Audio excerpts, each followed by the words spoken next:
What if everything you've gone through, every heartbreak, every closed door, every season of silence, wasn't a delay, but a divine design? What if the pain wasn't punishment, but preparation? Chosen one, listen closely. You are standing at the edge of a supernatural threshold, and once you cross this final line, your life will never look the same again. This isn't just another breakthrough. This is the moment everything shifts. This is the moment you enter the million realm, where the blessings you've only seen in dreams begin to flood your reality. You've always felt it, haven't you? That quiet knowing deep inside, the sense that you were set apart. While others moved through life unaware, you've carried a weight, a calling, a whisper from heaven that said, "You were made for more. You were never ordinary." And now that sacred truth is about to be revealed to the world. Comment 777. Right now, if your spirit is stirring, if something inside you knows this word is for you. And to all of you who've shown love through Super Thanks, your support doesn't just bless this message, it breathes life into a global movement. I see you, I thank you, and I pray 100-fold return over everything you've sown.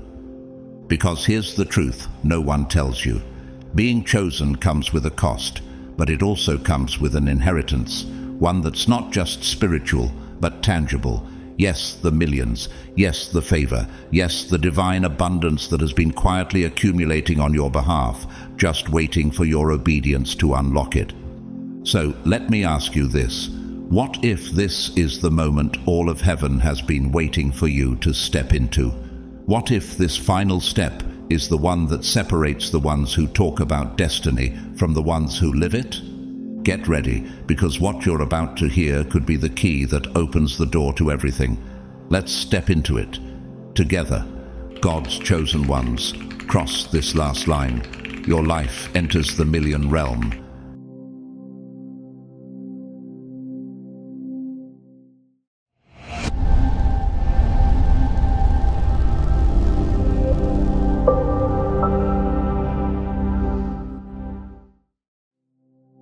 Many of you, God's chosen ones, have walked through life not fully grasping the weight of who you truly are. You've carried a quiet power, but for too long, you've underestimated your worth.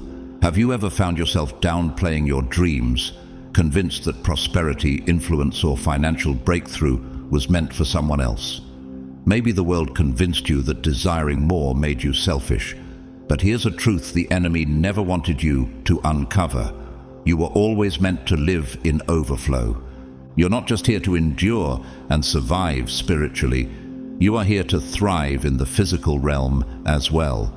The divine does not separate your purpose from your provision. Just as Joseph was elevated to a position of wealth and power in Egypt after years of betrayal and prison, you too are being positioned to rule, not just pray. And Joseph didn't hoard his abundance. He used it to preserve a nation, to serve others when famine came.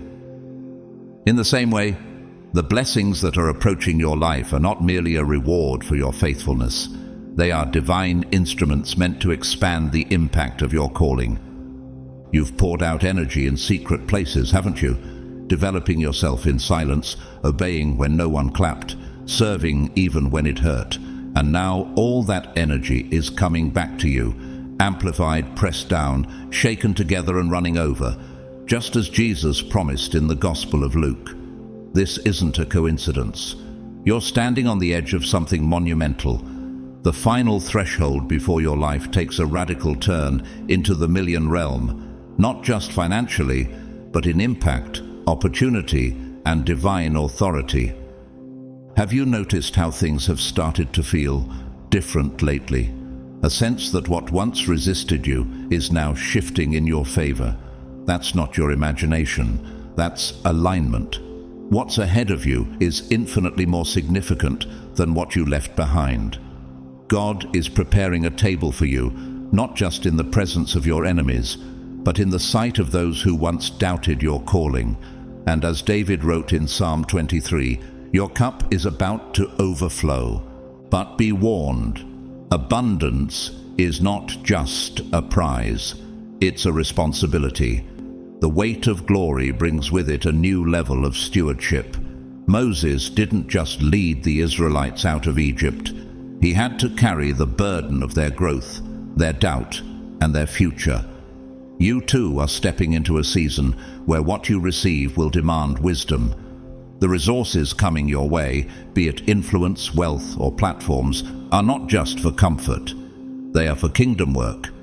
They are tools to heal, to build, to liberate others still trapped in the wilderness you've already escaped. And maybe you've asked yourself at some point, why me? Why this journey? Why these tests? You weren't chosen because you were the most gifted or the loudest in the room. Look at Esther, an orphan girl turned queen, who saved her people not by force, but by faith and courage. You were chosen because, like her, you carried hidden strength, quiet bravery, and obedience in the unseen places. Do you remember the nights you almost gave up, when no one saw your tears, yet you kept praying, kept trusting, kept standing? That's what made you chosen. It wasn't the absence of trials, it was your tenacity in the fire. Like Daniel in the lion's den, you stayed loyal even when surrounded by threats. Like Ruth, you chose loyalty over comfort, walking into the unknown with nothing but hope. It was your willingness to keep walking through pain, confusion, and loneliness that marked you for elevation. I've seen this pattern in my own life too. The moments I wanted to stop, to shrink, to disappear, those were often the very moments right before everything began to shift. The delay wasn't a denial, it was divine preparation. You are not on this path by accident. You were chosen not because it was easy, but because you had the strength to endure when it was hardest. You've crossed so many lines already, lines that broke others. But this next one, this is the last line before everything changes. Your name is being written in new places. Your territory is about to expand. Get ready to step into rooms you once prayed for. Get ready to receive what your past tried to disqualify you from. And as you do, don't forget who you are. God's chosen one, entrusted with more than just wealth, but with purpose, power, and legacy. As one of God's chosen ones, you have endured a path that most would never survive. The trials didn't just knock at your door, they camped there, and still you rose. You've been misunderstood by the very people you once supported, doubted by friends who should have known your heart, and at times quietly envied by those who couldn't comprehend the weight of your calling. Have you ever noticed how some people grew uncomfortable just being in your presence, without you even saying a word? That's because the light you carry speaks louder than any title, and for those still bound by insecurity, your very existence feels like a confrontation. But the isolation wasn't a punishment, it was preparation. Every betrayal, every silent night filled with unanswered questions, every season where you were overlooked and underestimated, they were all divinely designed to mold you. Like David, who was anointed in private long before he ever stepped onto the battlefield with Goliath, you too were prepared in obscurity before the world ever heard your name. Do you see now that those setbacks weren't really setbacks? They were sacred shaping moments. Each wound became a well of wisdom. Every closed door became a classroom. What you thought was delay was actually divine timing. And now heaven is ready to restore and reward. The blessings coming to you will not only match your pain, they will surpass your imagination. Just as Job received double after his trials, you too are stepping into divine compensation. Not because you begged for it, but because you endured with faith. Still, don't be fooled into thinking this is only about your personal gain. You weren't chosen just to collect wealth. You were chosen to carry it with sacred purpose. Why do you think your struggle was so prolonged? Why do you think the pressure was so intense? It's because your blessings aren't just yours. They're tied to generations, communities, movements. The calling on your life isn't small, it's kingdom-sized. That's why the fire had to be hotter, because the mantle you carry is heavier. Think of Queen Esther again. She didn't receive her royal position so she could live in comfort. She was placed there to rescue an entire people. Her rise wasn't for applause, it was for impact. You are walking that same path. The resources that are coming to you, whether financial, relational, or spiritual, are not random. They are divine strategies placed in your hands to rebuild what was broken and to elevate others who still feel stuck in the pit you've already escaped. And if the world has tried to tell you that you must choose between spiritual depth and material abundance, it has lied. The lie that holiness means lack is crumbling before your eyes. You are the proof that divine alignment brings divine overflow. The wealth being drawn to you isn't greed, it's growth. It's not vanity, it's victory. Scripture reminds us in Deuteronomy that it is the Lord your God who gives you the power to produce wealth. And that power is not for selfish indulgence, but for covenant fulfillment. You've cultivated this abundance not through manipulation, but through maturity. While others sought shortcuts, you sought stillness. While the world chased quick success, you dug deep into spiritual alignment. That's why your harvest will be different. Your millions are not the end goal. They are the tools you will use to build, to bless, and to awaken others to their purpose. Have you paused lately to reflect on just how far you've come? To recognize that every scar carries the fingerprint of God's faithfulness, that the fire didn't burn you, it refined you. You're not just entering a season of abundance. You're entering a realm of divine rulership. Your life is no longer a whisper. It's about to become a declaration. From this point forward, everything begins to shift. You are not the same person who once doubted, who once played small, who once asked for permission to be seen. You are rising into a new realm of power, one where your influence multiplies, your impact deepens, and your legacy begins to unfold. This is not survival, this is supernatural thriving. And the world will soon witness the glory of your transformation, not for vanity, but for victory, not to impress, but to illuminate. You are stepping into your moment, not just to shine, but to lead others into the light. For so many of God's chosen ones, the journey doesn't begin with applause or favor. It begins in silence, in hiddenness, in scarcity. Have you noticed how the beginning of your story was marked by seasons of not having enough? Financial droughts, emotional loneliness, spiritual hunger. And yet, even when you lacked externally, there was something inside of you that refused to die. Why is it that chosen ones often begin their journey in such lack? Could it be that God was allowing you to taste the valley so you could later carry compassion at the mountaintop? This season of scarcity was never a punishment, it was sacred preparation. Think of the Israelites wandering the desert. For 40 years they lived with just enough, manna for the day, water from rocks, shoes that didn't wear out.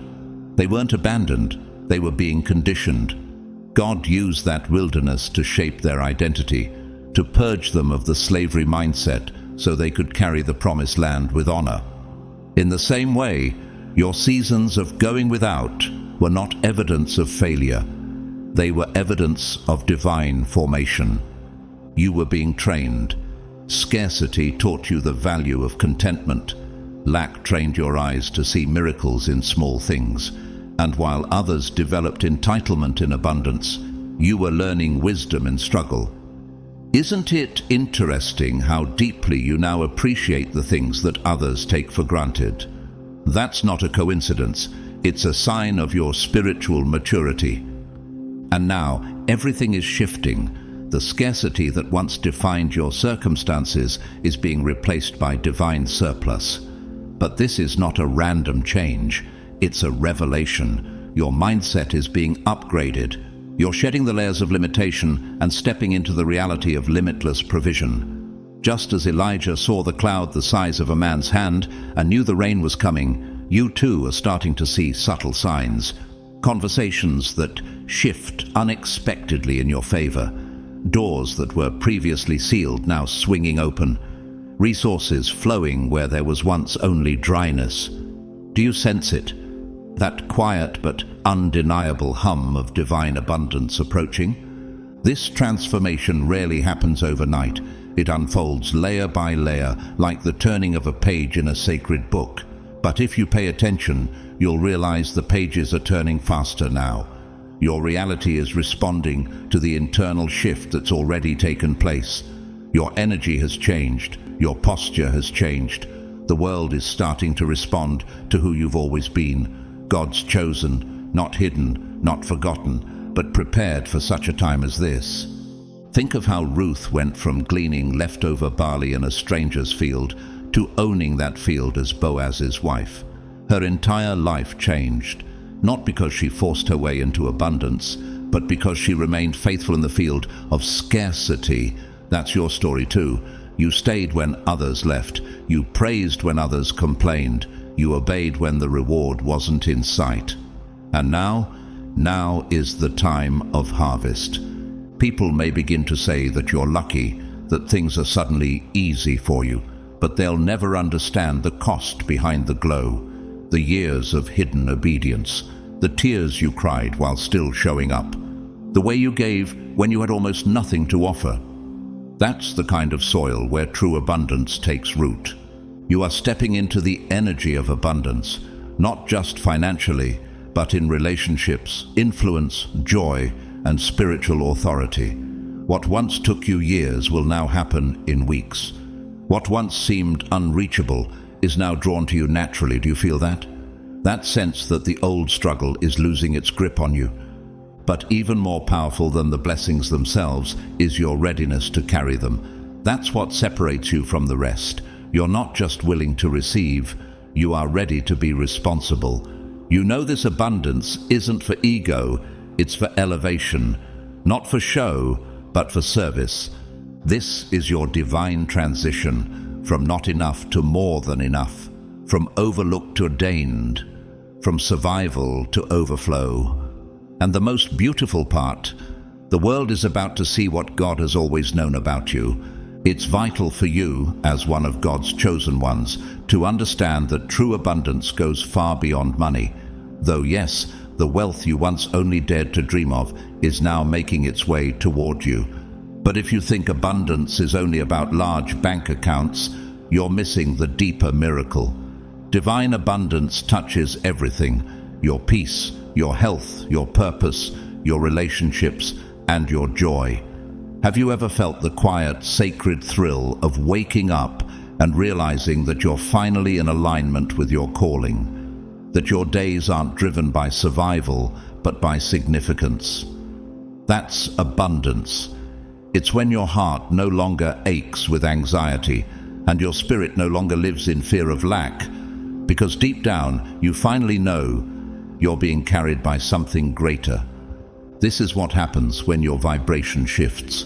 As your spiritual frequency rises, the things you used to chase now begin to chase you.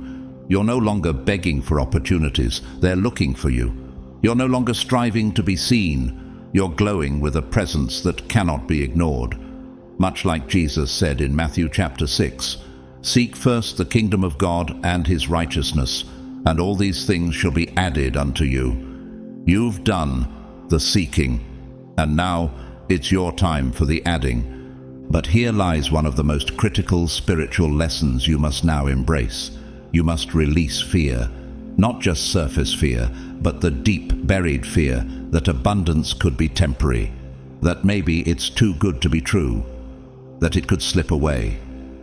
Can you recognize that voice? It's the voice of the old mindset, the voice of the wilderness. But you are no longer in Egypt. You are walking into the promised land. Fear of not having enough, gone. Fear of losing what you've been given, powerless now. Fear that you'll wake up one day and find it all was a dream. That fear is a lie. The truth is, as one chosen by God, your supply isn't random, it's righteous. Your provision isn't accidental, it's covenant. just as God provided manna daily for his people in the desert. Not once, not occasionally, but every single day, he will provide for you. The heavens are not stingy. The universe under divine command is conspiring for your highest good. And in case you still need a reminder, you've already earned this. Not through perfection, but through perseverance. Not through ease, but through endurance. Everything you've endured, the rejections, the delays, the nights spent questioning your worth, those were not signs of failure. They were the proof of your preparation. You didn't just wish for abundance, you were being forged for it. Think about someone like Viola Davis. Her early years were marked by extreme poverty, hunger, and shame, but she didn't let scarcity define her. She carried that pain, transformed it into purpose, and eventually stood on stages that once felt unreachable. And now, with awards in her hands and impact in her voice, she uses her abundance to uplift others. That is what chosen abundance looks like, blessing not just yourself, but every soul connected to your mission. This is your inheritance, chosen one. Not just a financial shift, but a soul shift, a generational shift. You are breaking cycles, not only for yourself, but for those who will come after you. That's why this moment feels so weighty, because it's holy.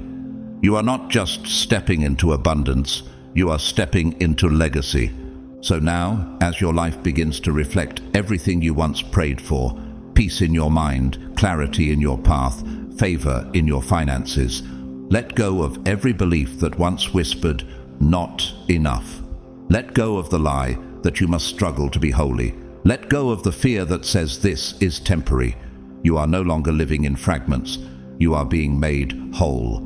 This chapter marks the beginning of your divine era, a chapter not defined by chasing, but by attracting, not by fear, but by trust, not by scarcity, but by supernatural overflow. And as you fully embrace this shift, don't be surprised when miracles feel normal, when breakthroughs arrive unannounced, and when dreams you buried begin to bloom without effort. This isn't coincidence. This is covenant. You've reached the moment you were born for.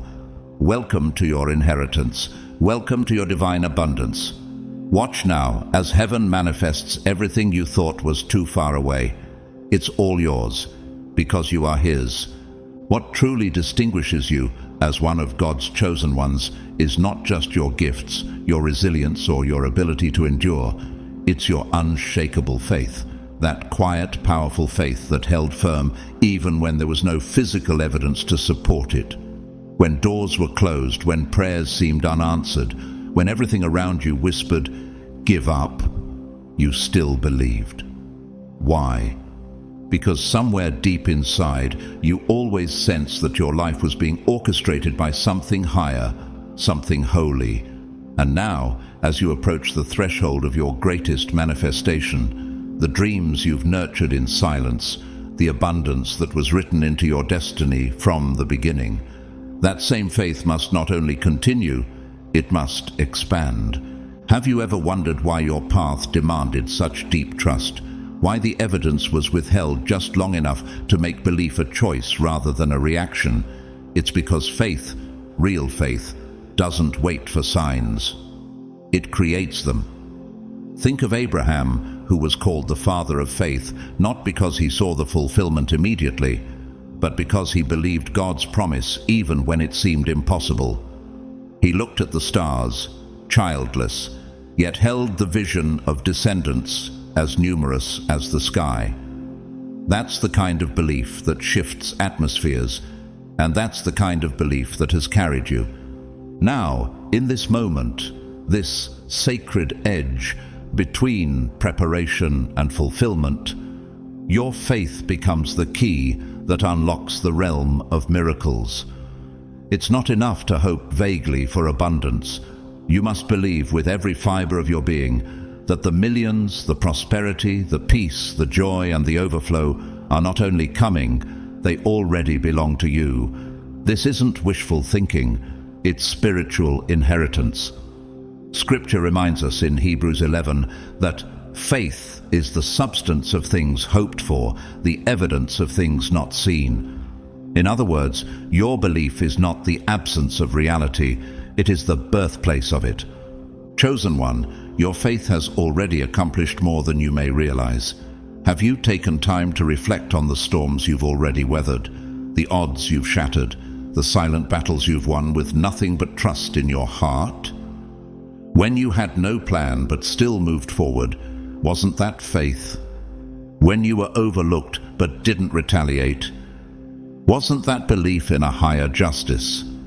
When you sowed seeds in seasons of lack, wasn't that a declaration of trust? And now, that very faith is about to reward you in ways that will leave you speechless. Just as the walls of Jericho fell not through force, but through faithful obedience, your biggest barriers are about to collapse under the weight of your unwavering belief. Can you feel it? That inner shift where doubt begins to lose its voice and hope rises louder. But let's be honest, there will still be moments when doubt creeps in. Even Jesus in the Garden of Gethsemane felt the weight of what lay ahead and cried out in anguish. Faith doesn't mean never feeling fear, it means choosing to move anyway, knowing that God walks with you through the fire. And like Shadrach, Meshach, and Abednego, you'll find that the fire doesn't burn chosen ones, it purifies them, it reveals their true nature. I remember hearing the story of Sarah Jakes Roberts, who faced public failure, teen pregnancy, and shame early in her life. Many dismissed her, but through relentless faith, she rose into her calling. She believed that her story wasn't over, and now she leads millions into healing and purpose. That same kind of restoration and rise is available to you because your faith has been refined in fire. And here's the beauty. Your faith is no longer fragile, it's fortified. You've walked through the valley of the shadow of death, and now you fear no evil. You've seen God sustain you with just enough, and now you're ready to steward more than enough. This is the moment where belief turns into breakthrough, where trust births transformation, where the unseen becomes undeniable. As you take this final step into the fullness of your destiny, let your faith roar louder than your fear. Let your memory of past victories be the fuel that pushes you forward. You are not the person who started this journey. You are stronger, wiser, and more aligned than ever. And this time, your belief won't just carry you through the storm, it will usher you into the promise. As you prepare to cross into the realm of abundance that has always been written into your destiny, it's vital to understand that faith isn't just a key, it's the door itself. The spiritual realm doesn't respond to effort alone, it responds to frequency. And your frequency, your belief, has remained unshaken, even in moments when everything around you looked like it was falling apart. Isn't it powerful to think that while others were waiting for proof, you kept walking by faith? That when the path was foggy and filled with uncertainty, you still moved forward as if the vision had already come to pass. The truth is, this abundance you're about to receive, the millions, the divine connections, the elevation, isn't simply a reward for what you've done. It's a mirror reflecting who you are and who you've always been. Faithful, chosen, and unrelenting in your trust. When the world around you doubted, when your ideas were dismissed, when your heart silently broke from rejection, you still carried the flame of belief. That flame is what heaven is now responding to. Do you remember Noah? He built an ark when there was no rain, no flood, no evidence, just a word, and yet he kept building day after day, while others mocked him. That's you. You've built in silence. You've prayed without applause. You've invested in your growth when no one saw the point. And now the floodgates of blessing are about to open, not to drown you, but to lift you. The abundance ahead isn't sudden. It's earned through unseen faith. At the very center of your journey lies a sacred knowing. Nothing in your life has happened by accident. Every delay was divine. Every closed door was redirection. Every heartbreak was pruning. You were not being punished. You were being positioned. And now the reward for that alignment is manifesting in ways that will leave even your doubters stunned. You'll see it in open doors you didn't knock on, in favor you didn't chase, in resources you couldn't have engineered. Because when faith meets divine timing, miracles have no choice but to arrive. And these blessings, they're not just for comfort. They are holy assignments wrapped in favor. The prosperity flowing into your life is meant to fund visions, heal generations, and amplify your voice. Just as Solomon asked not for riches but for wisdom and received both, you too are about to discover that true wealth is attracted to divine purpose. Even in today's world, there are people walking this path. Consider someone like Steve Harvey. Once homeless, sleeping in his car, laughed at for his dreams, yet he stayed loyal to his calling. He believed in his anointing even when there was no applause. And now his abundance isn't just financial, it's generational, purposeful, and deeply spiritual. That kind of rise only happens when faith refuses to die. So, chosen one, hear this. You have already won the battle that mattered most, the battle to keep believing. Now your external world must align with your internal truth. The millions coming your way are not random. They are recognition. They are heaven's confirmation that your vision was never delusional. It was prophetic. Hold tightly to your faith now, not because it's hard, but because you're so close to the breakthrough you once cried for, so close to the moment where your one day becomes today. This is not the end of your journey, it's the birth of your reign. Your story is about to shift from survival to supernatural overflow, and what's coming is far beyond wealth. It's influence, legacy, impact. The world is about to witness the extraordinary unfold in your life. Not just because of what you did, but because of who you are. You are chosen, you are trusted, and now you are rising. To truly rise into the wealth and prosperity that now await you, chosen one, you must do more than receive blessings. You must become abundance. That begins with fully embracing the mindset that abundance is not something you chase. It's who you are. What if the only thing standing between you and everything you've prayed for isn't a lack of opportunity, but a lingering belief that you're still unworthy to receive it? This moment, right now, is your invitation to let go of those outdated thoughts. You are no longer confined by what you've been through, how others have defined you, or even how your old self once saw the world. You are limitless. And the shift to an abundance mindset is the doorway to your divine inheritance. This transformation goes beyond the material. It's not just about money, it's about identity. An abundance mindset means you believe, at the core of your soul, that the universe is not limited, that God's supply is not scarce, that blessings are not a competition. Think of the loaves and fishes in the hands of Jesus. What started as barely enough fed thousands, and there were baskets left over. That's what happens when the divine touches what you have. Scarcity becomes surplus, desperation becomes overflow. Do you realize that you are already connected to this same divine flow? As one of God's chosen ones, your life is hardwired into the current of provision. You don't need to fight, hustle, or strive like the world taught you.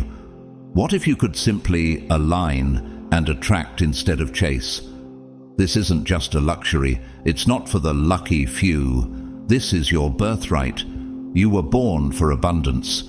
It was written into your destiny before you took your first breath. In Romans chapter 8, verse 28, we're reminded that all things work together for good to those who love God, to those who are the called according to his purpose. And that includes you. The pain, the closed doors, the long nights. They weren't detours. They were divine setups. Every delay was preparing your spirit. Every heartbreak was softening your heart to receive. Can you see now how even the losses were leading you here? You are standing on sacred ground. This is the beginning of your overflow season. And adopting an abundance mindset is the key that unlocks every part of it. Because when you believe that there is more than enough, you stop shrinking. You stop apologizing for wanting more. You stop questioning if you're too much for others. You realize that the Creator of the universe made you in His image, and He is not lacking in anything. But abundance doesn't stop at wealth. It is holistic. It encompasses love, healing, peace, joy, purpose, creativity, freedom, and divine timing. Have you noticed how the more aligned you become, the more effortlessly things start to flow? The right people show up, the right doors open, the right answers reveal themselves. Not by force, but by faith. That's not coincidence. That's spiritual alignment. And when things feel delayed, remember, even Joseph had to sit in prison before he was elevated to rule over Egypt. Yet when God opened that door, everything changed in a single day. One moment of divine alignment can do what years of effort never could. That is the power of this mindset. You stop measuring time and start trusting timing. Ephesians 3:20 declares that God is able to do exceedingly abundantly above all that we ask or think. Take a moment. What have you dared to ask for? What dreams have you quietly held in your heart, thinking they were too big, too bold, too much? God says they're not even close to all He has in store. His abundance is greater than your imagination, wider than your vision, deeper than your prayers. Chosen one, you are now in the realm where miracles begin to look like daily life, where peace is no longer a fleeting moment, but a lasting state, where love finds you, favor surrounds you, and resources chase you down. This is the life that awaits you when you surrender to the truth. You were made for more. Let go of the scarcity lens. Say goodbye to survival thinking. Walk boldly into this next chapter, knowing that lack no longer belongs in your story. You are not here to barely get by. You are here to demonstrate what divine abundance looks like in human form. Now pause, chosen one, and reflect on this. What if gratitude is the secret key that unlocks not just what you need, but more than you dared to dream? The power of gratitude is not just emotional, it is spiritual law. Gratitude is not a passive feeling. It's not reserved only for the big wins.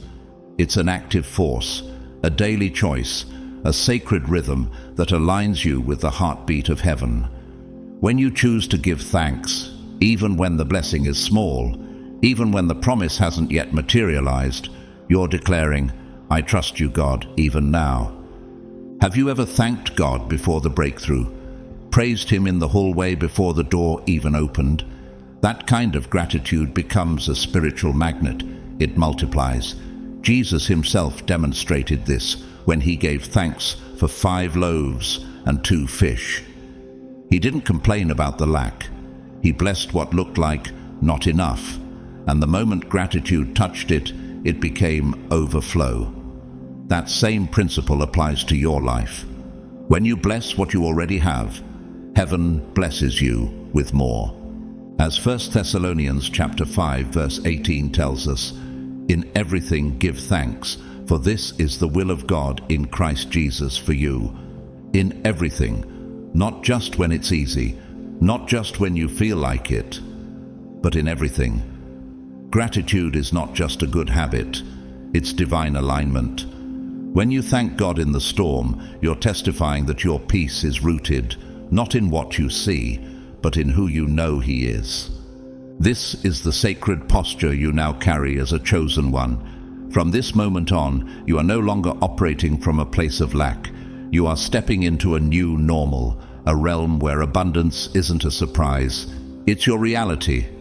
No more fear of not enough. No more stress over provision. Because you know now, deep in your spirit, that the same God who carried you through the wilderness is the one who's bringing you into the land of promise.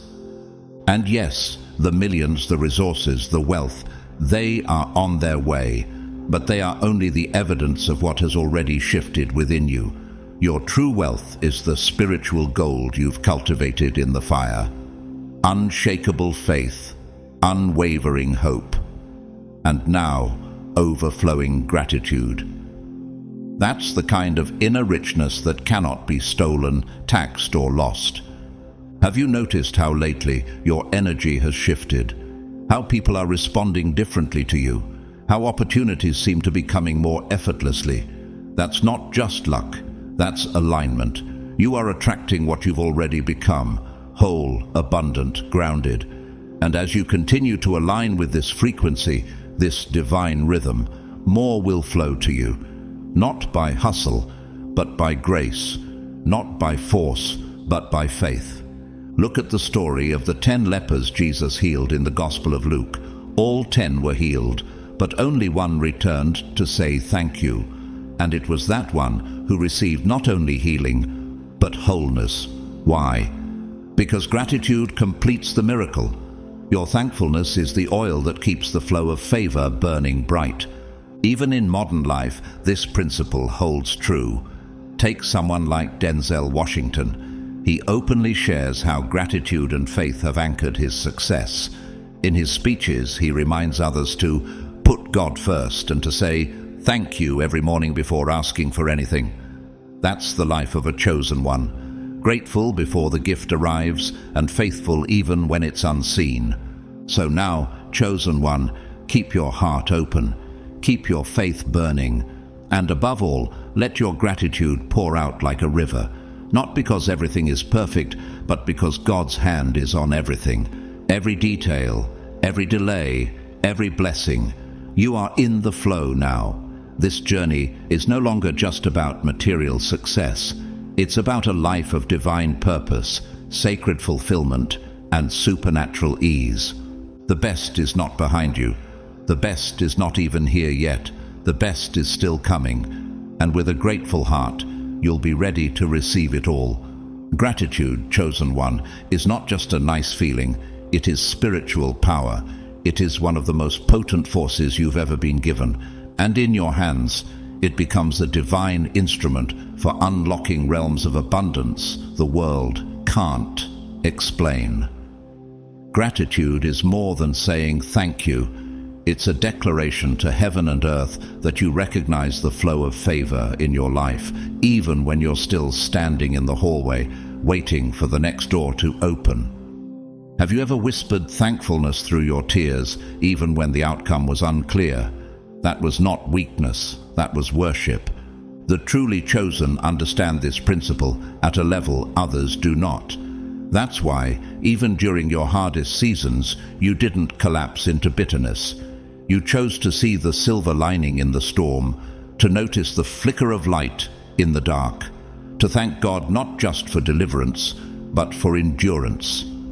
That's why the energy of gratitude is now more crucial than ever as you stand at the threshold of receiving millions, not just in wealth, but in influence, peace, and divine favor.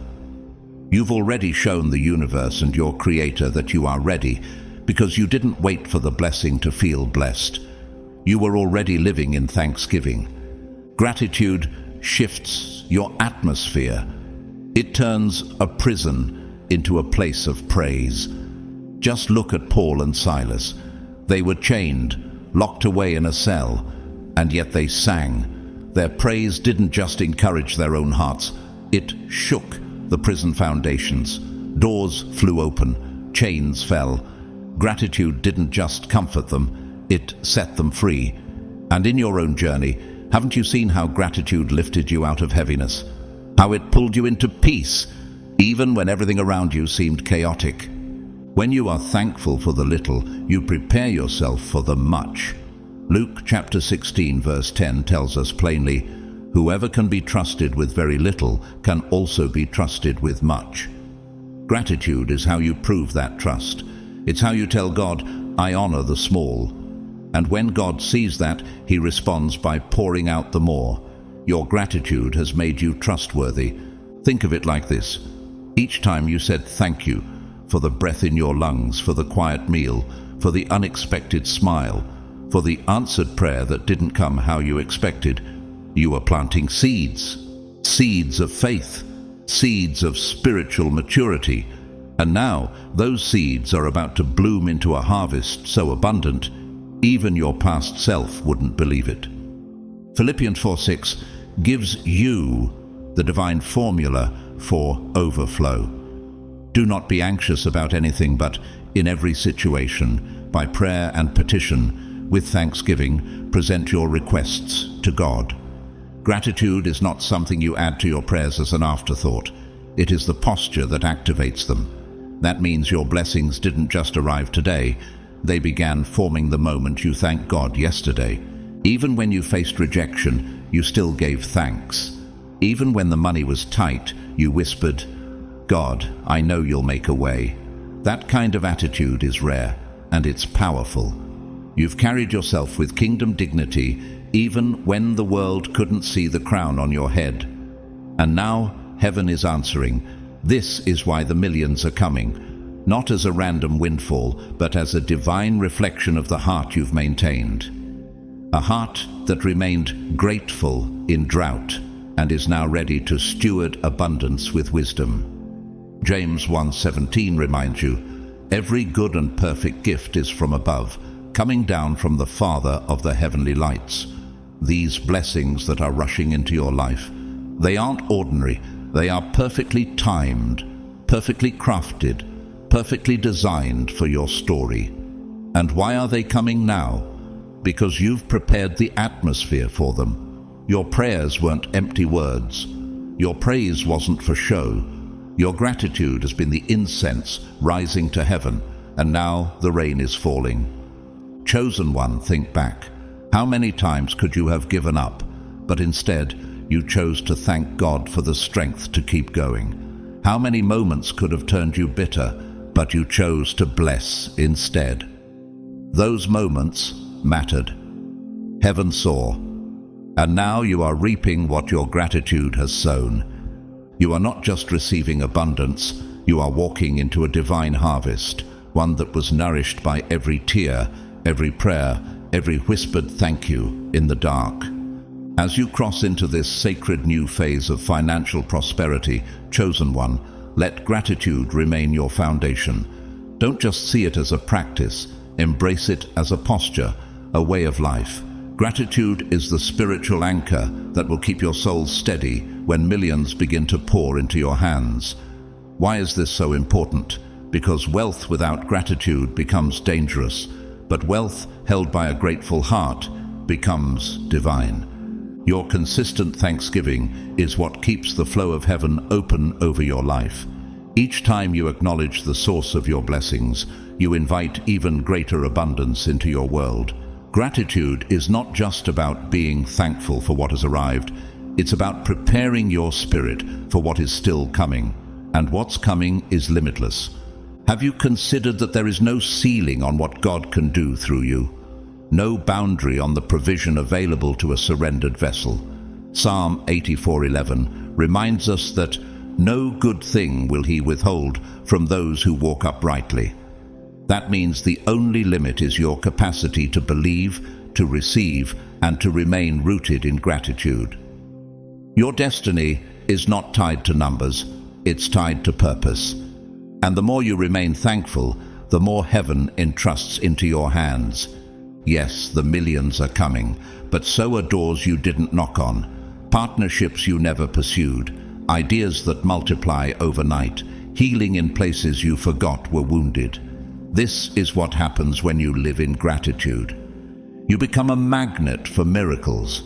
So never stop giving thanks, not just for the big breakthroughs, but for every penny, every open door, every conversation dripping with favor. When you thank God for the little, you train your heart to steward the overflow. And as you remain faithful in gratitude, you'll find that the river of abundance doesn't just visit, it dwells. Think of the one leper in Luke 17 who returned to thank Jesus after being healed. 10 were healed, but only one came back in gratitude, and he was the one who was made whole. Gratitude didn't just bless him, it completed him. And the same is true for you. Your gratitude won't just attract wealth, it will seal your wholeness. This is only the beginning. The abundance before you is not a one-time event. It's the opening of a lifelong covenant, and your thankfulness is what keeps that covenant alive. Every time you express appreciation, you're telling heaven, I'm ready for more. And heaven responds. So continue, chosen one. Keep your spirit wide open. Let your prayers echo with thanksgiving. Thank God for the millions already written into your story. Thank Him for the clarity to use them well. Thank Him for the strength to carry this calling. Because this isn't just about wealth, it's about witness. You're not just being blessed, you're becoming a blessing. You're not just receiving abundance, you're walking into divine impact. And your gratitude is the oil that keeps the fire of purpose burning bright. Having millions in the bank, chosen one, is merely the surface of what God has prepared for you. While that financial abundance is real and on its way, it's not the highest form of wealth. The greater treasure lies in what's being cultivated within you. The birth of a millionaire mindset rooted in divine responsibility. This mindset is not about greed or self-indulgence. It's about purpose. True chosen ones don't just receive wealth. They carry the sacred assignment of stewarding it well. Can you feel it stirring in your spirit? The understanding that your financial breakthrough is tied to something much greater than your comfort. What sets you apart is this shift. You don't see wealth as a trophy, but as a tool. You're not chasing money to escape your past. You're embracing it to build the future God showed you. You're not asking, how much can I get? But rather, how much impact can I make? That's why God is preparing you, not just to receive, but to reign with wisdom. Your prosperity is not about flaunting, it's about funding transformation. It's about blessing those who once ignored, judged, or misunderstood you. Just like Joseph, who went from the pit to the palace, your journey is not just about rising, it's about rising for a reason. When Pharaoh handed Joseph the keys to Egypt's wealth, it wasn't for Joseph's vanity. It was so he could feed nations during famine. What if your millions are meant to become manna for someone else's survival? This mindset, this divine posture toward wealth, starts by seeing money as a current of energy, not a symbol of power. Money flows where purpose lives. It's not something to worship, chase, or stash away in fear. It is a resource, flowing from the source. And if you've ever wondered why some people with millions still feel empty, it's because money without mission leads to spiritual bankruptcy. In contrast, you are learning to view money like Moses viewed his staff, something seemingly ordinary, but when touched by God, it parts seas. Remember the parable Jesus told in the book of Matthew, where a master entrusted his servants with talents before leaving on a journey. The servant who multiplied his portion was honored, but the one who buried his out of fear was condemned. Why? Because he misunderstood the nature of the gift. He operated from survival, not stewardship. God is calling you out of that old mindset. Are there still areas where fear has kept you from using what you've been given? Have you hidden your gifts while waiting for a perfect moment to act? Let me be honest. I've been there too. There was a season when I had opportunities in front of me, doors wide open. But I hesitated. I thought I needed more time, more preparation. But the truth was, I hadn't yet accepted that God had already qualified me. And when I finally stepped forward, even trembling, that's when provision started to show up in miraculous ways.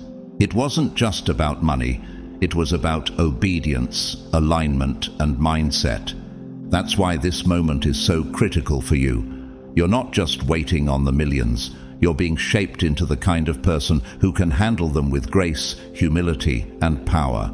This isn't about a windfall. It's about a transformation. As you draw closer to this next season, can you sense the inner shift that's already begun? You've been breaking generational curses, You've endured silent seasons where no one saw the battle behind your smile. And now, heaven is answering with abundance. As Scripture affirms in the third letter of John, chapter 1, verse 2, "Beloved, I pray that you may prosper in all things and be in health, even as your soul prospers." This prosperity isn't just a bank balance, it's a life in full bloom. Your soul has already blossomed, and now your environment is catching up. You've healed the inner wounds, released the trauma, and surrendered your ego. That's why the outer rewards are finally arriving. It's not luck, it's alignment. We often celebrate the wealth of famous figures like Tyler Perry, who went from living in his car to owning a billion-dollar studio. But beneath that wealth was a purpose he never abandoned, a calling he refused to silence. You carry that same spiritual DNA. Your millions will not define you. They will amplify who you've become. So now, chosen one, as you cross this final line, understand that you are not stepping into luxury for its own sake. You are stepping into the realm of impact, of divine influence. The million realm is not just a destination. It is a spiritual territory that God trusts you to occupy. Will you walk through that door with open hands and a ready heart? No. One of the most important breakthroughs you will ever experience, chosen one, is the moment you finally accept that you deserve to be wealthy. Not in a prideful or greedy way, but in a holy, grounded, God-ordained way. Why has it taken so long for you to believe this? Could it be that somewhere along your journey you were taught that money is evil, that desiring more meant you were selfish, or that staying small was more spiritual? These lies have clung to your soul like invisible chains, but now the Spirit is calling you to break free from them.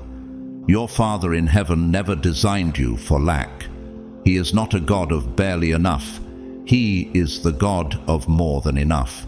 Just listen to what is declared in the book of Deuteronomy. But remember the Lord your God, for it is He who gives you the ability to produce wealth. That ability is not reserved for the elite or the famous. It lives inside of you.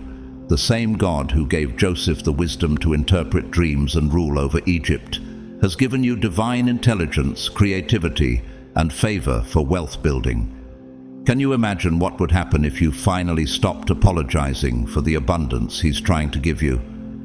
Many of God's chosen ones have carried invisible guilt when money comes their way. They give it away too quickly. They sabotage opportunities. They lower their prices. They shrink themselves so others won't feel small.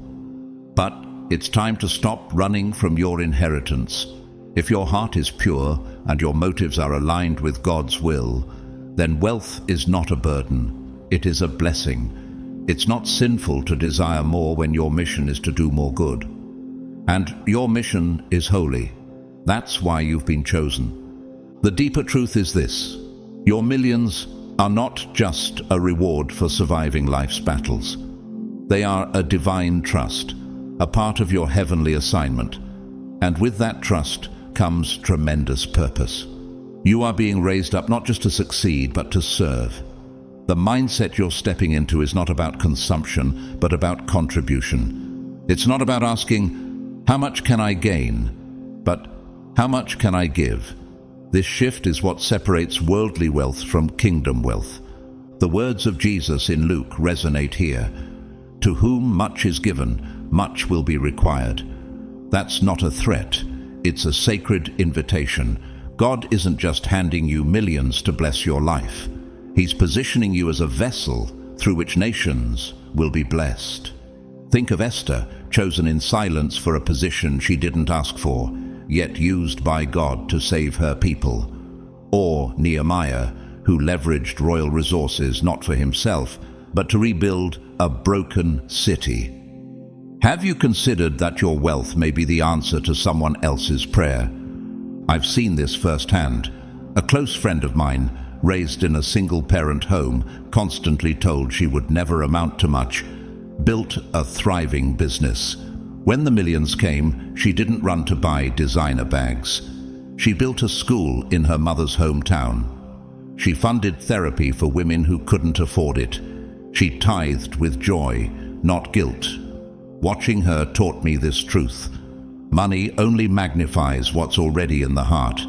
And chosen one, your heart has been purified by fire. Imagine what your wealth could do. You could erase generational debt that has haunted your bloodline for decades. You could open shelters, launch ministries, support orphanages, or simply give someone their first chance in life. You could send missionaries to places you may never visit, yet still be part of the miracles happening there. Your hands may never touch every life, but your obedience could. But let's not overlook the internal transformation that must come first. Wealth without wisdom is dangerous. Abundance without maturity can become a trap. That's why God has taken His time with you, refining your character, testing your motives, and shaping your heart. You are not late. You are right on time. The millions that are approaching your life are waiting on the full activation of your mindset, the spiritual readiness that says, I am prepared to serve, lead, and multiply. Chosen one, having a millionaire mindset means your identity is not tied to numbers on a screen, but to purpose in your soul. It means recognizing that you are a conduit of divine overflow. It's about walking into a room, not to be seen as rich, but to bring solutions, healing, and hope. It means you are not intimidated by large numbers. You are humbled by the opportunity to make eternal impact. And as you step into this new chapter, let your heart be set on things above. Let your goals stretch beyond luxury and into legacy. Understand that you were never meant to chase after the blessings, because now the blessings are about to start chasing after you. This is what it truly means to carry a millionaire mindset, not to be owned by your wealth, but to own your purpose so boldly that your wealth finds you and follows you. Are you ready to walk through this door? One of the most subtle yet powerful battles you may face as a chosen one isn't just lack, rejection, or hardship. It's the unexpected fear of success. Strange, isn't it? Why would anyone fear the very thing they've prayed, cried, and fought for? But if you've been in survival mode for years, navigating storms, carrying silent burdens, being misunderstood, it's easy to grow more comfortable with struggle than with stability. When life has conditioned you to expect hardship, the arrival of abundance can feel unfamiliar, even threatening. Could it be that a part of you has grown so used to waiting for the other shoe to drop that you've started to question whether you're truly ready to win? This is a common crossroads for many of God's chosen ones. After enduring so much, receiving blessings can feel like stepping into foreign territory. But hear this clearly: you are ready. The success approaching your life is not a fluke. It is not a random act of fortune. It is the fruit of divine timing and sacred endurance. You've walked through fire and didn't burn. You've survived nights that should have broken you. You've been humbled, purified, and refined. Why would heaven now hand you something you're unfit to carry? The answer is, it wouldn't. The millions coming your way are not a test. They are a confirmation. They are heaven's way of saying, well done. Now build with what I've given you. Think of David. Before he ever became king, he was a shepherd boy who fought lions and bears in silence. No applause, no crown, just obedience and courage. So when the time came to face Goliath, he didn't shrink, he stepped forward. Why? Because he knew his private victories had prepared him for public success. What if your hidden battles have been your lion and bear moments, and now it's time to face your Goliath of greatness? And yet, self-doubt lingers. Those quiet questions surface. Can I handle this? Will it change me? What if I mess it up? These questions aren't signs of weakness. They are evidence that your heart still desires to walk humbly before God. But doubt cannot be your guide anymore. Remember what the Apostle Paul wrote to the Corinthians: God is faithful. He will not let you be tempted beyond what you can bear. This means that what is coming into your life is within your capacity to handle. If it wasn't, it wouldn't be arriving now. The very fact that success is knocking at your door means that heaven already sees you as trustworthy. I've watched people I love reach their dreams, only to be paralyzed by fear. One friend received a life-changing offer, something she had dreamed of for years. But instead of celebrating, she fell into anxiety. "What if I fail?" she whispered. And I remember telling her, "But what if you soar?" She took the leap, and today she's not only thriving financially, but has created opportunities for others, hiring people from her old neighborhood, mentoring young girls, and funding scholarships. Her story reminds me of this truth. Success isn't something to fear, it's something to steward. But perhaps the greatest fear isn't about failing, it's about changing. Will this new season alter who you are? Will the weight of wealth distort your purpose? Let's be honest, this is a fear many chosen ones carry in secret. You've seen people get rich and lose their soul. You've seen generosity turn to arrogance, mission replaced by materialism. And maybe a part of you is scared that having more might make you less of who God called you to be. But here's the truth that silences that fear. Money does not change who you are, it reveals it. Wealth is not a corrupter, it's a magnifier. If your heart is already surrendered to God, if your intentions are already pure, then having more will simply give you more room to do good. Proverbs teaches us to honor the Lord with our wealth and with the first fruits of all our increase. And you are already someone who puts God first, even when you had little. Do you really think you'll stop doing that now? The people who fear wealth the most are often the ones God can trust with it. Why? Because they carry reverence, not entitlement. Because they remember what it was like to go without. You will not forget where you came from, and you will not be consumed by what's coming. Instead, you will be empowered. The success you're walking into will expand your ability to serve, to build, to uplift, to give, and to guide others out of the same valleys you once walked through alone. Chosen one, you were not born to live in the shadows of your potential. You were not called to play small. The fear you're feeling is not a warning. It's the final echo of your old self trying to hold you back. But you've already outgrown that version of you. Step into the abundance. Welcome the success. Embrace the responsibility. Because what's coming to you is not meant to crush you, it's meant to crown you. And now that the door is open, will you walk through it without fear? Success is not something to shrink away from. It is something to run toward with joy, reverence, and bold anticipation. Chosen one, your time has come. The gates of abundance are open before you, and you're no longer standing in the wilderness of waiting. You're stepping into the promised land. So why should this moment, after all you've endured, be met with fear? Why not meet it with awe and gratitude, with the confidence that everything you've walked through was designed to bring you here? It's easy to see how fear of success can take root. When you've survived betrayal, loss, and endless waiting, your nervous system can become more familiar with disappointment than fulfillment. Success can feel like unfamiliar ground, even suspicious, like it's too good to be true. But that voice in your head whispering, "What if it all falls apart?" That's not the voice of truth. That's the residue of old battles, the trauma of former seasons trying to cling to your new one. And it must be silenced. Let's be clear, this success is not a trap. It's not a setup for a fall. It's the unveiling of everything you've prayed for in private. It's what happens when divine timing meets faithful endurance. The universe, God Himself, does not bless what He hasn't first prepared. And you? You've been in the furnace of preparation for years.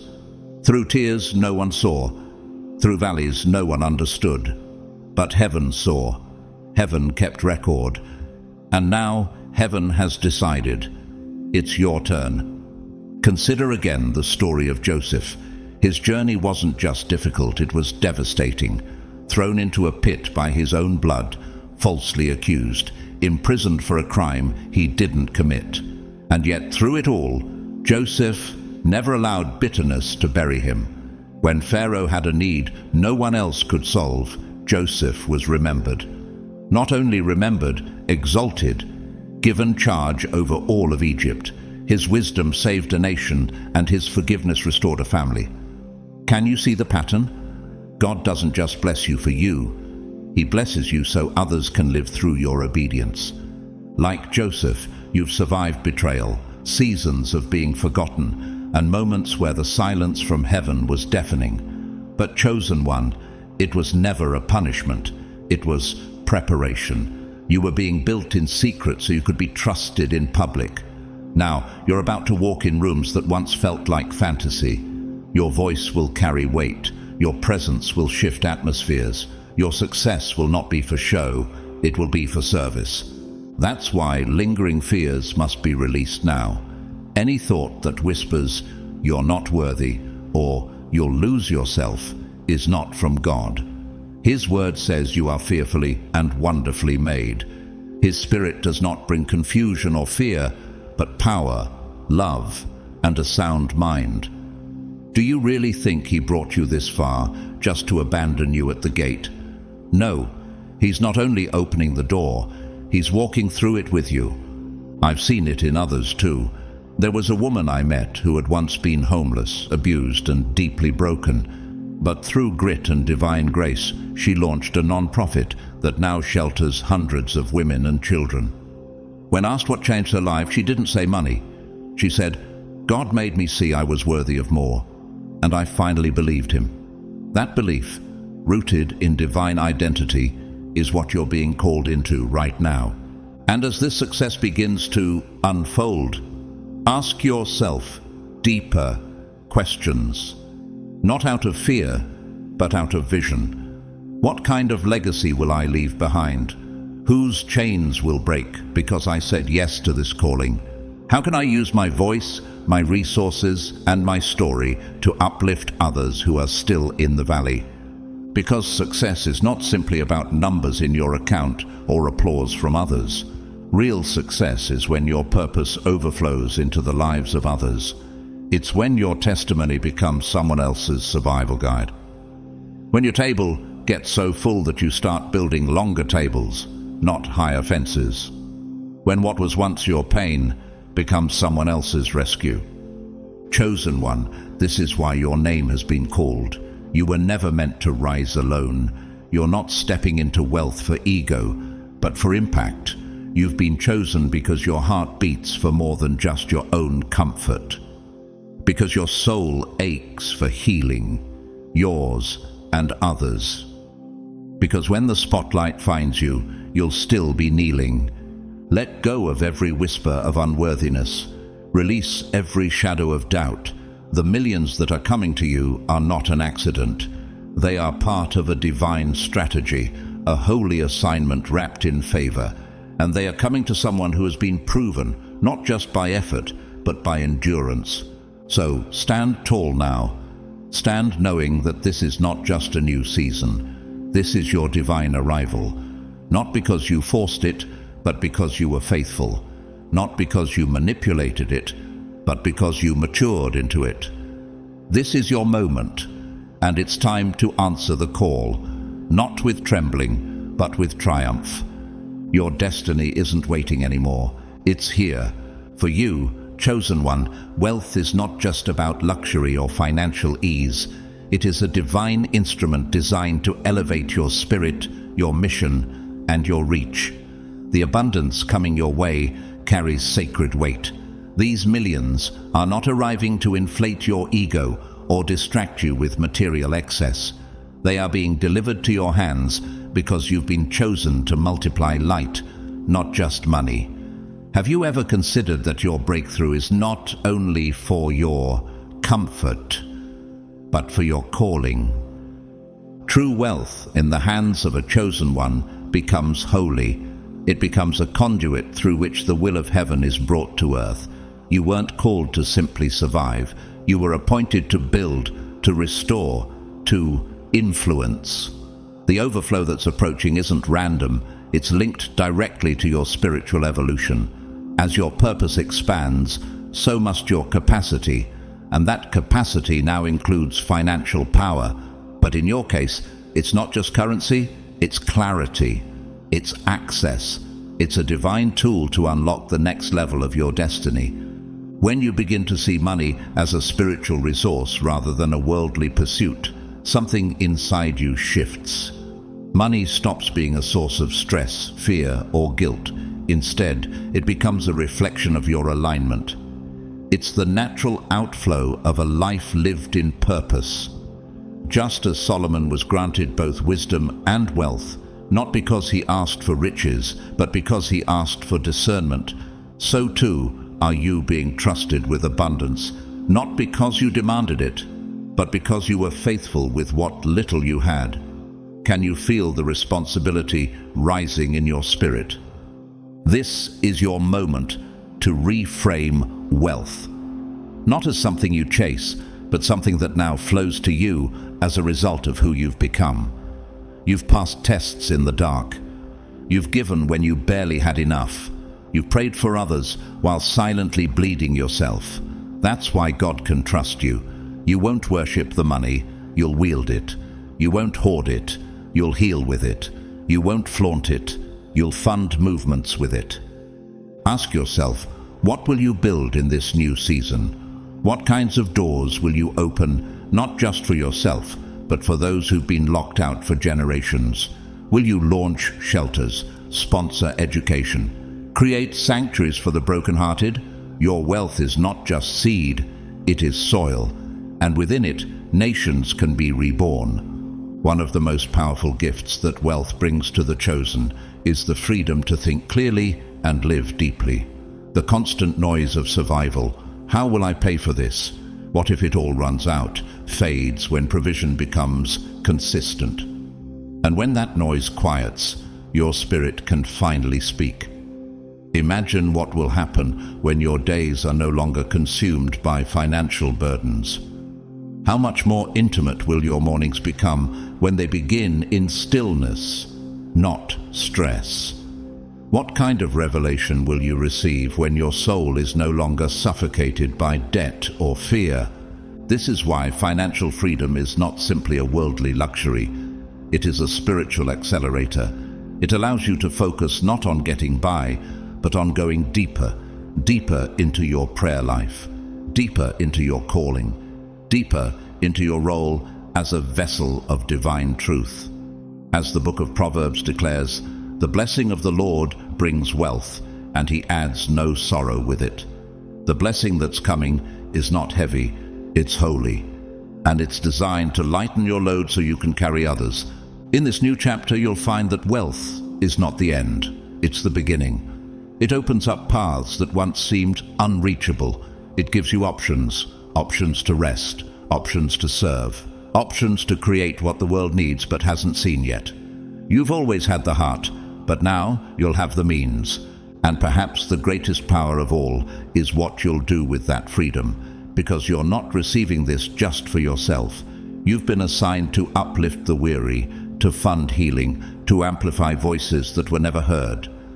Whether through building homes, rescuing the trafficked, mentoring the lost, or simply being someone's answered prayer, your wealth will become a spiritual offering, the kind that echoes through eternity. The words of Jesus still ring with truth. To whom much is given, much will be required. But this is not a burden, it's an honor. You are being called to embody the abundance of the kingdom, to walk in overflow, not as a status symbol, but as a signpost to others that God is real, and that obedience brings fruit. This is your anointed season to rise, not just spiritually, but practically, not just emotionally, but financially. And as you rise, you will lift others. As you receive, you will release. As you build, you will bless. So, chosen one, are you ready to let your wealth become a ministry? Are you ready to step into the kind of life where your prosperity is an extension of your purpose? Because heaven has already said yes. Another sacred dimension of wealth on your spiritual journey, chosen one, is the mastery of self. Not the mastery that dominates others, but the mastery that governs your inner world, your thoughts, your impulses, your desires. Because handling millions is no casual task. It's a weighty assignment that demands a level of discipline and focus only a mature spirit can carry. Why would God pour great riches into unprepared hands?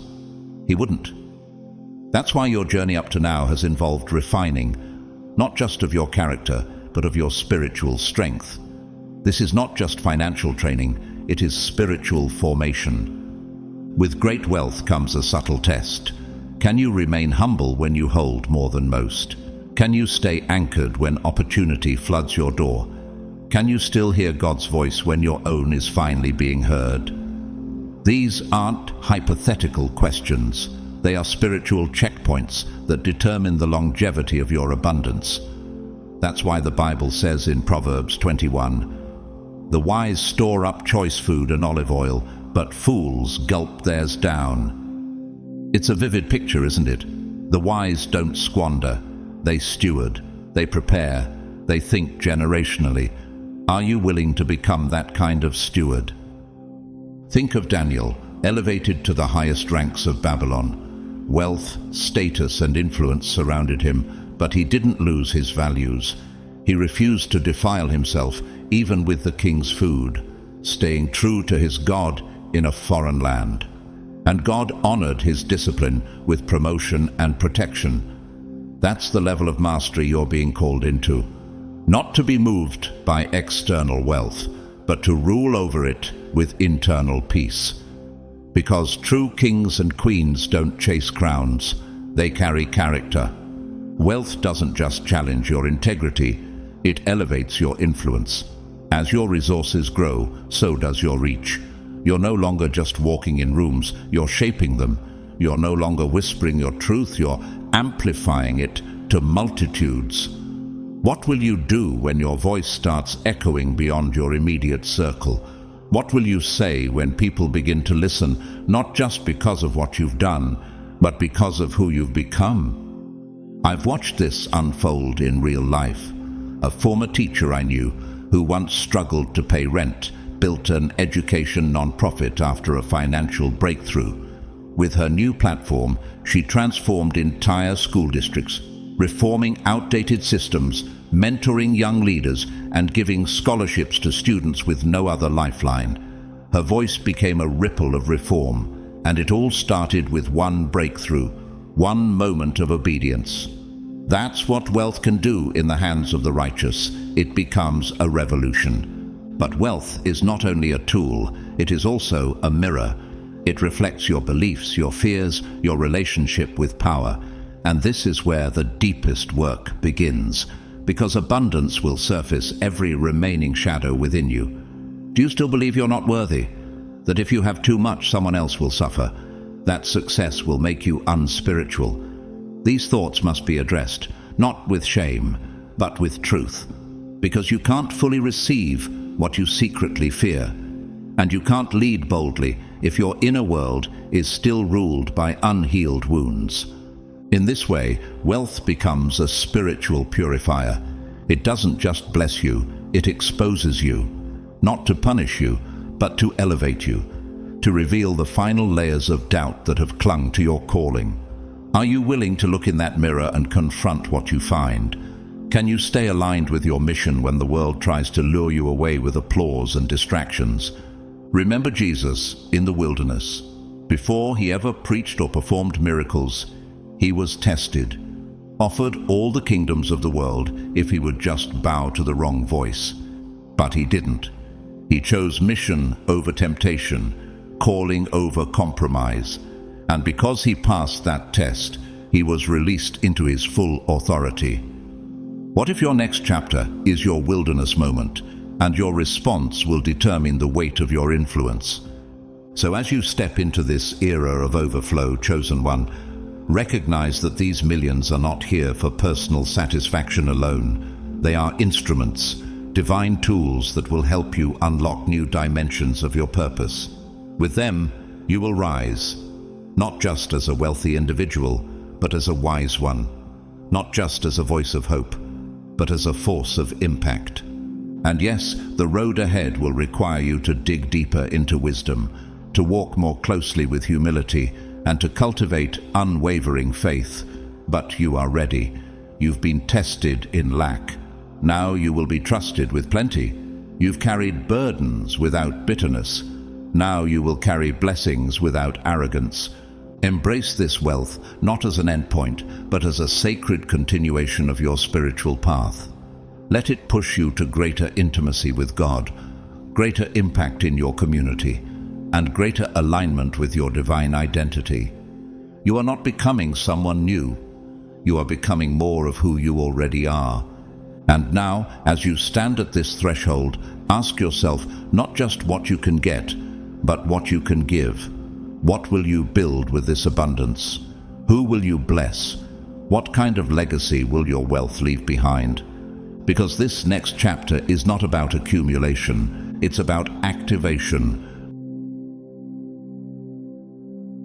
Chosen one, you've come too far to stop now. This final line you're standing before, it's not just symbolic, it's spiritual. It represents the threshold between everything you've endured and everything you've been promised. And crossing it isn't just about stepping into wealth. It's about stepping into who you've become through the fire. You're not the same person you were when this journey began. The trials have refined you. The silence has strengthened you. The waiting has deepened your faith. And now, everything that once felt delayed is aligning. Heaven's timing is precise, and your moment is now. In today's world, we're often told that wealth is only for the few, that abundance is about status or fame. But as someone chosen by God, you carry a different kind of wealth, purpose-driven wealth. You're not chasing success for vanity. You're receiving it to transform lives, to build the kingdom, to break generational chains, and to prove that obedience leads to overflow. I believe we're living in a time where God is raising up a new kind of leader, not loud, not flashy, but deeply rooted in truth. And you're one of them. Your rise will not look like the world's, but it will be undeniable. Quiet power, righteous influence, unshakable vision. So take a deep breath, chosen one. Whatever fear is trying to whisper, release it. Whatever guilt has tried to linger, let it go. You are stepping into the million realm, not just to be blessed, but to become the blessing. If this message spoke to your spirit today, comment 777 below as a sign of your agreement and alignment with what God is doing in your life.